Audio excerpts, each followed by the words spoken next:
Hello and welcome to India's World. In less than 48 hours from now, the world will know who the next president of the United States will be. The outcome of the US presidential election matters to the world, and it is no surprise therefore that the US presidential race is being watched closely by people all over the world, including in India. Republican contender Donald Trump has emerged as a major disruptor of existing thinking on US foreign policy. Whether it is on trade, outsourcing, dealing with Russia, China and Syria, or building a wall to keep Mexican immigrants out, he is nothing like a presidential candidate the US or the world has ever seen. On the other hand, the world is familiar with Hillary Clinton and her foreign policy. She represents continuity, while Trump represents disruption in the way the US relates to the world and its various hotspots. In this Hillary Clinton versus Donald Trump battle, who would be better for India? This is the question we are asking today. In this discussion, we have with us Ambassador Kanwal Sibal, a formidable diplomat. He was Foreign Secretary of India and has served as India's ambassador to Turkey, Egypt, France and Russia. Dr. C. Rajamohan, one of our foremost commentators on foreign policy. He is an academic, journalist and foreign policy analyst rolled into one. Currently, he is the director of Carnegie India, a think tank in New Delhi.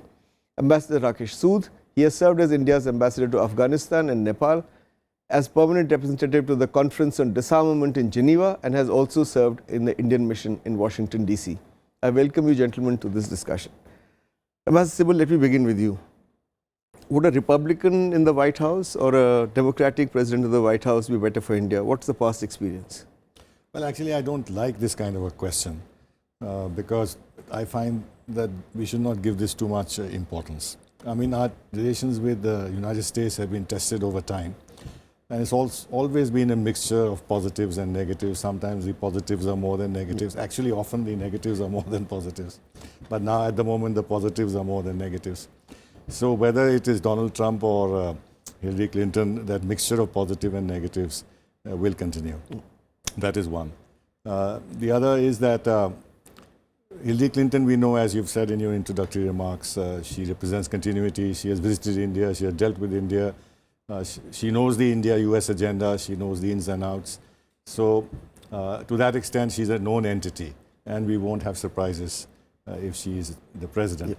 In the case of Trump, you rightly said he's a disruptor. Although he's made some positive noises about India, other aspects of his policy on protectionism and isolationism also could cause problems for India. We do not know who his advisors are. I don't think we have had any contact with them. They are not from the establishment, so it will take time for us to reach out to them and establish equations. We know who Hillary Clinton's advisors are by and large. We've had contacts with them. So on the whole, and I must also say that there is, and very important, there's a bipartisan consensus in the United States on good relations with India. Yeah. So it doesn't really matter whether Trump becomes president or Hillary Clinton. Yeah. Raj, when he said he doesn't like the question, would Republicans be good for us or Democrats be good for us? He began by saying that, but ended by saying this bipartisan consensus. So, India's relationship with US today, do you think has moved beyond personalities and political parties? And does that explain the remarkable continuity in the relationship? Say, take the last two presidents, two presidencies of George Bush and two tenures of Barack Obama. So we had a bit of a rough time in the first term of the Clinton administration, which was the first post-Cold War administration. But from 2000, when he came to India, 2000 March, since then, I mean, I think we had two other administrations, George W. Bush and Barack Obama. We've seen a significant substantive expansion of the relationship, minimizing some of the traditional differences on Pakistan, on Kashmir, the nuclear issue. So I would say it's been a progress across the board. I think what is most interesting this time, it's not whether it's a Republican or a Democrat. What's interesting this time is the fact that Trump is challenging some of the core assumptions of America's policies, which is unfettered capitalism at home, globalization, open borders, and three, a muscular interventionist foreign policy. Now, he's questioning all the three core assumptions. On domestic economics, he's positioned himself in favor of the working class, working people, attacking the rich for their policies. Two, he's against trade, which has been historically, in fact, that's against the Republican Party's traditional position, and it's against the position of the current Democratic Party, essentially arguing trade is bad for the Americans, and that we've been cheated out, and that open borders, whether it is insourcing of labor or outsourcing work, has hurt American people, therefore it is a big problem. Three, he said, why are we fighting the Russians? Why do you want to screw around the Middle East?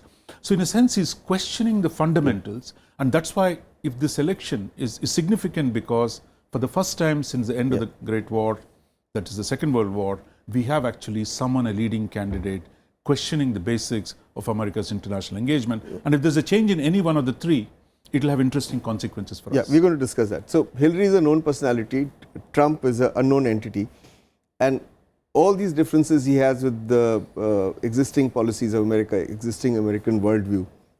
Should we judge him on the basis of whatever he has said up to now, or do you think a lot of it is election rhetoric? For example, where he mimicked an Indian call center worker and said, I'm against outsourcing, or when he says, I'll build a wall, knowing fully well it's impossible to build a wall.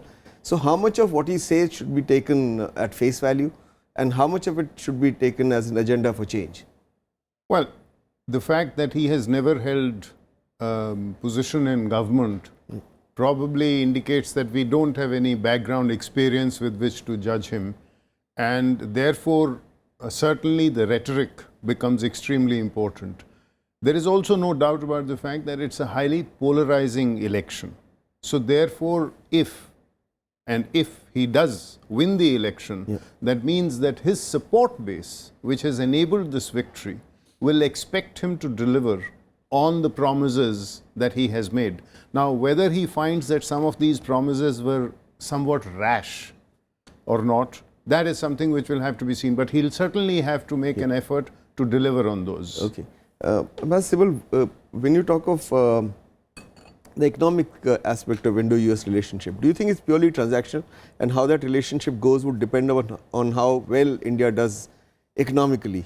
Or would it depend on the political biases of Trump, suppose he became the president, against trade, against outsourcing, against insourcing, and all the things that Raj pointed to? I don't think so. I think America's main foreign policy objective is business. And a lot of what they do revolves around that. And the American corporations and the military-industrial complex, or these elements of American society play a huge role in defining and shaping US foreign policy. I think the interest in India obviously is primarily economic, though of course there are now elements of a strategic nature, especially vis-a-vis China. America was the first to respond very positively when we began opening our economy in the early 90s. They are looking for more reforms, more opening, more market access for their companies. They will keep not prodding us in that direction. We can gain a lot from the United States in terms of access to technology and investment. So there's a mutuality of interest, but on the other hand, the peculiar thing is that while we seem to have somewhat better understanding with regard to security issues, on the economic side, we continue to have great difficulties. US STR has never lost its element of hostility towards India's policies and wanting to keep out of APEC, targeting us, our IPR policies, our investment policies, our trade policies. So there's always been a conflictual economic agenda between us and the United States. To that extent, I think the relationship obviously is transactional, but it can expand if we get our act together and find ways and means of opening our market, which preserves our core interests at the same time, gives more opportunities to US and Western firms to invest in India. Okay, all right. We're going to discuss this further, but we need to take a break at this point. We'll be back in a bit. Stay with us.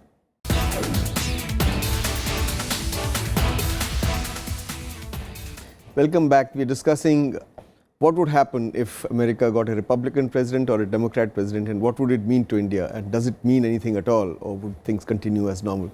Raj, let's talk about what could be the policies of the new administration in this region. Now, what would be the difference in Trump's and Hillary's policies towards Pakistan in particular, and how might these impact India? Look, I think Hillary famously had said, look, on terrorism in Pakistan, that if you kind of keep snakes in your backyard and treat them nicely, at some point they'll come back to bite you. So this was when TTP was fighting in Pakistan. So in some senses, she has seen the problem with Pakistan evolve and understands it. So does Trump. Actually has been very critical of Pakistan. But both of them neither of them, shall we say, is willing to abandon Pakistan. So I think we should not have any false expectations. While today there is a lot of goodwill towards India, we should not assume that Pakistan is in such a such a hole that they're just going to dump it. No, my fear is that if Trump becomes president, he might engage with them much more deeply to control terrorism. No, I think that's what happened in 9/11, right? I mean, today, I think my sense is too nuclear to fail. And maybe Rakesh will say more on that. That the fear that Pakistan is a nuclear state, therefore we can't let them fail. That is the running theme in the American establishment. It doesn't matter whether Republican or Democratic. Okay. But Sood, if on Pakistan a Republican or Democratic administration are going to have a similar policy, would a Republican president's policy on Afghanistan be the same? And would they continue doing whatever they are doing? Under whom would India get a role in stabilizing Afghanistan? Because up to now, America has tried to keep India out. Only of late, when the quadrilateral dialogue with China did not yield any results, then they said that India could come in. True, but at the same time, I think what we need to understand is that there is a fatigue with Afghanistan, irrespective of whether it is in the Democratic vote bank or the Republican vote bank. And the other key difference, so therefore both irrespective of who wins, both would like to ensure a managed honorable exit, quote unquote honorable, shall I say. But the key difference here is that right after World War II, then even during the Cold War and during the post-Cold War period, the US has always built alliances and has tried to work its foreign policy on the basis of alliances. Trump looks at alliances differently. He looks at alliances as encumbrances. He looks at alliances as constraining factors. And I think that is where the shift will come.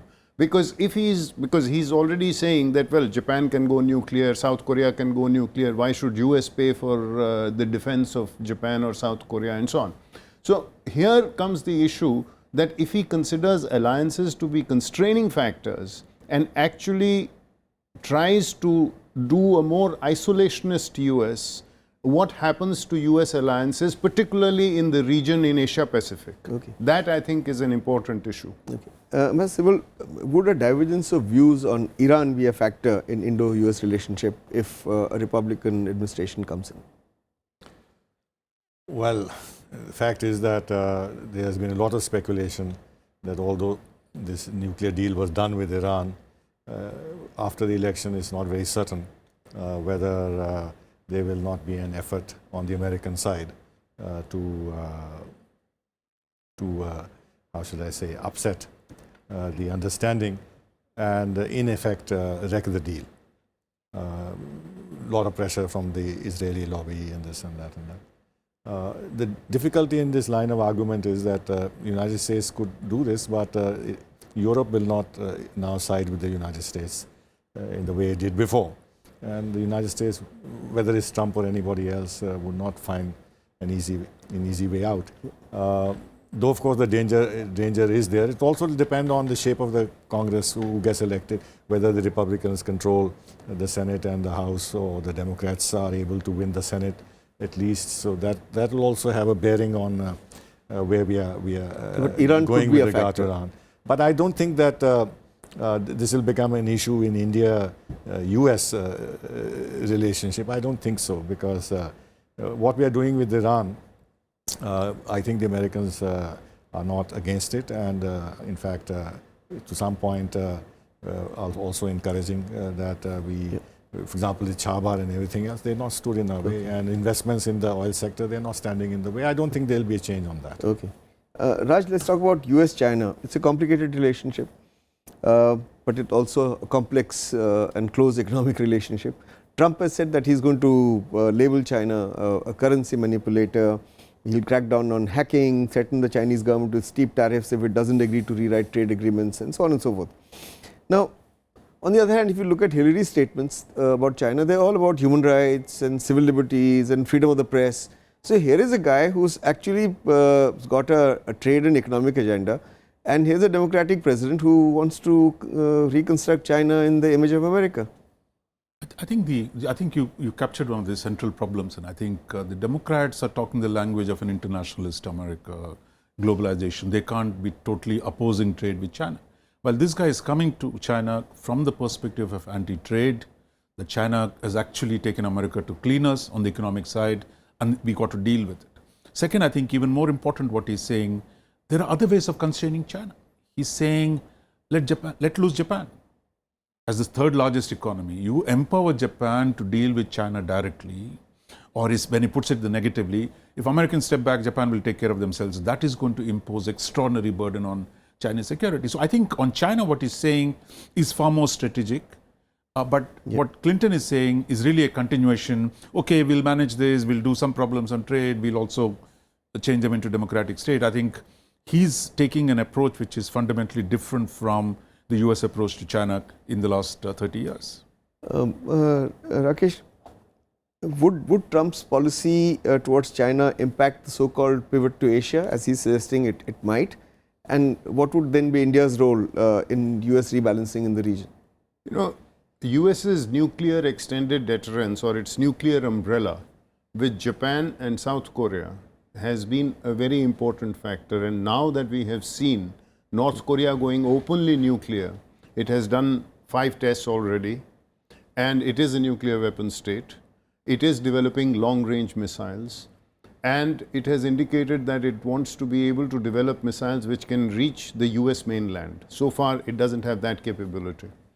And the general expectation is that it could do so within the next 4 or 5 years. So let's say possibly even within the next term of the new president. I think that, so on the nuclear issue, if Trump loosens up the nuclear umbrella, then it changes the equation in East Asia very dramatically. Okay.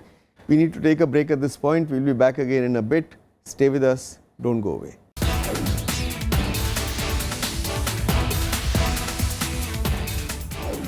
Welcome back. On the eve of the US presidential election, we are discussing who would make a better president of America as far as India is concerned, Trump or Hillary. Ambassador Sibal, would India's pursuit of membership of nuclear suppliers group and other nuclear suppliers groupings, as well as seeking a membership of the UN Security Council, be facilitated or hindered by a Republican president? No, I don't think it will be hindered. I don't see no reason why it should be hindered. I think America is committed to help India become a member of the NSG. The big problem is with China.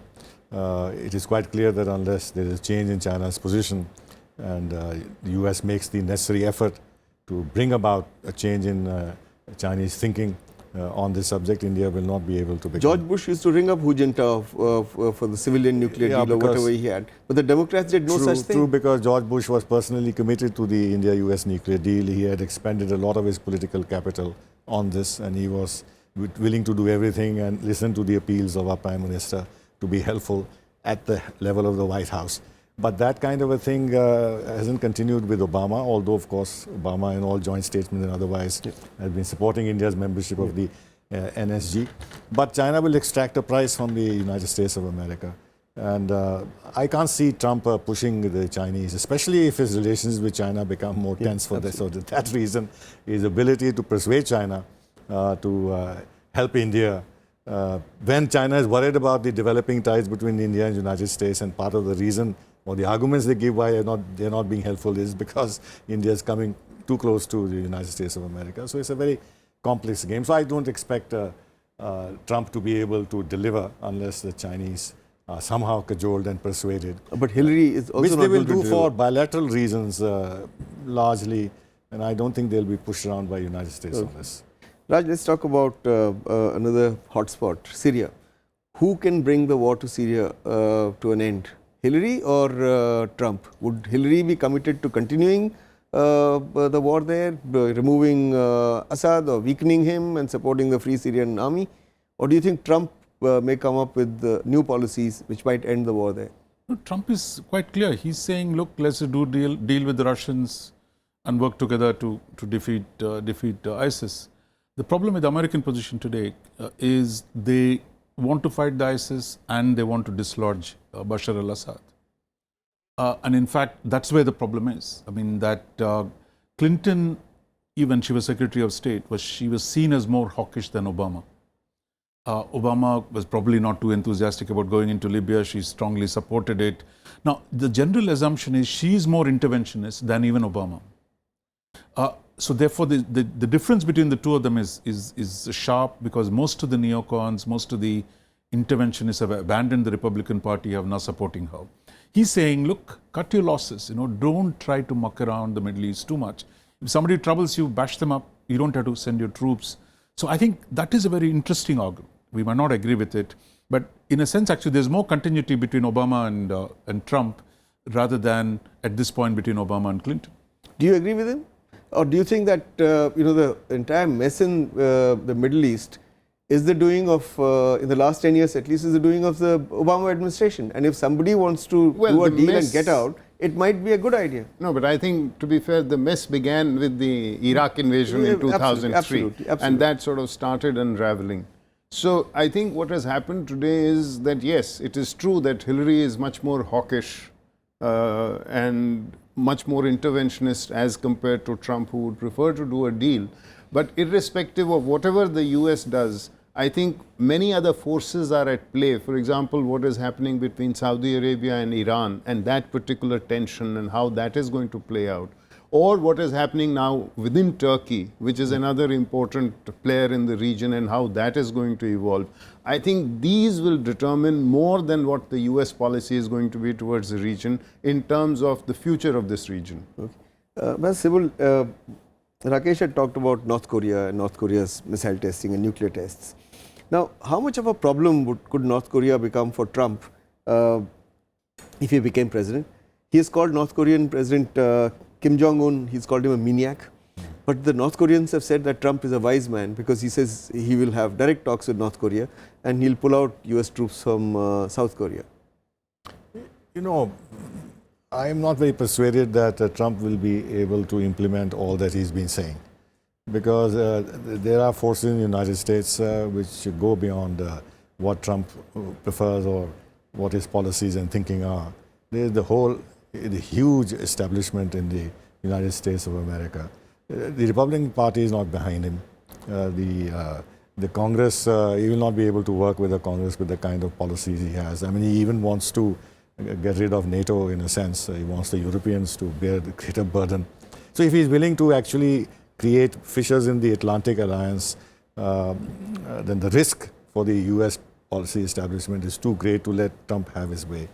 So I don't think that whatever he may say with regard to North Korea or anything else will actually get translated into real policy on the ground. And this is the whole mystery about the Trump's candidature. Okay, we're really running out of time, so I want to ask one last question to all of you. So quick answers, please. How would the difference in approach of Trump and Hillary Clinton be on the Islamic State and terror? Because there are a lot of people in West Asia and in the Middle East who say that America has been playing footsie with ISIS while claiming to be fighting ISIS, especially in Syria. And the instance they cite is this attack on the Syrian armed military camp where 26 officers died, because immediately after that accidental 1-hour attack, ISIS ground forces moved in.